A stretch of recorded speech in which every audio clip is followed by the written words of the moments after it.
Public phone booth देखते ही इमरान को कोई ख्याल आया और उसने ब्रेक लगा दी।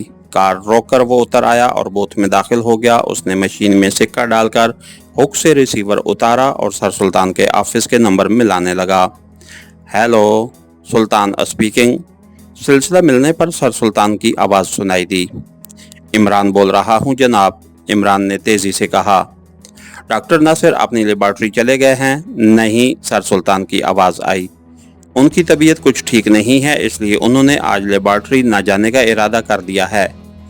इसका मतलब है कि वो कोई और है, इमरान बुड़बुड़ाया। मैं समझा नहीं, क्या कहा तुमने? सर सुल्तान ने हैरत से पूछा। कुछ नहीं, वो अब कहाँ हैं? इमरान ने पूछा। मेरी कोठी में। क्यों, खैरियत तो है? सर सुल्तान ने सवाल किया।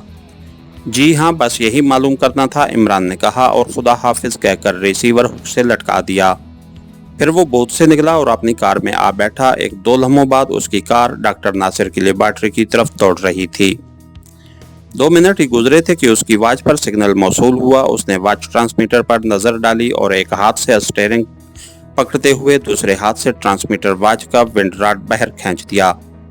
हेलो इमरान, एक्स्ट्रो कॉलिंग ओवर। ट्रांसमीटर से आवाज़ खारिज हुई। Yes Tahir, Imran attending over. उसने जल्दी से कहा। अभी सफ्तर की रिपोर्ट मिली है सर, दूसरी तरफ से ब्लैक ज़ीरो ने अपनी असली आवाज़ में कहा। और फिर सफ्तर की रिपोर्ट दोहरा दी। इमरान गौर से सुनता रहा। राइट, इमरान उसके खामोश होने पर बोला। मैं लेबॉर्ट्री जा रहा हूँ क्योंकि असल डॉक्टर नासिर सर सुल्तान की कोठी में आराम कर रहा है। ओह, गोया वहाँ पहुँचने वाला डॉक्टर के रूप में कोई और है, ब्लैक ज़ीरो ने चौंकते हुए कहा। हाँ, तुम जोलिया से राब्ता कायम करके देखो कि वो अपने फ्लैट पहुंच गई है या नहीं।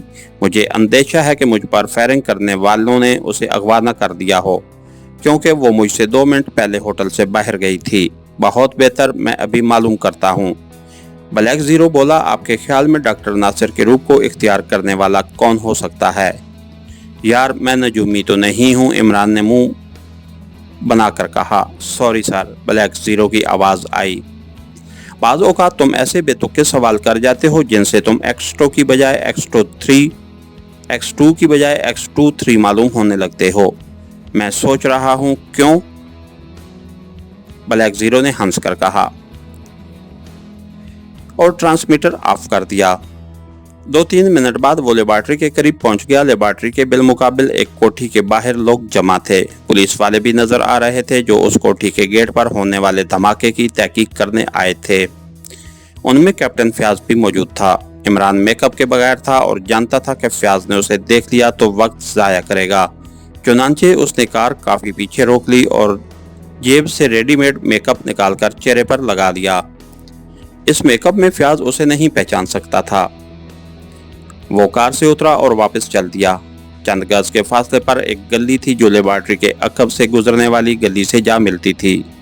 वो गली में दाखिल हुआ और आगे बढ़ने लगा।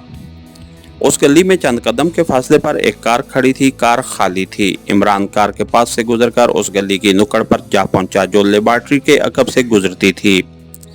उसने गली में झांका। गली सुनसान पड़ी थी।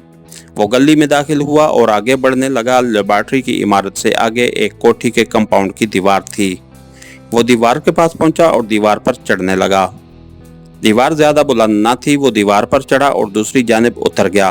वो कोठी खाली पड़ी थी और अकबी लॉन वीरान नजर आ रहा था। वो कोठी के दाएं पहलू पर आया। उस जानिब लेबॉर्ट्री के अहाते की दीवार उस कोठी के अहाते की दीवार से मिली हुई थी। वो दीवार की तरफ बढ़ा। करीब पहुंचकर उसने दीवार पर चढ़ने का इरादा किया ही था कि कोई चीज़ उसके ऊपर आ गिरी। वो एक भारी इंसानी जिस्म था। इमरान लड़खड़ाता हुआ ज़मीन पर ढेर होता चला गया।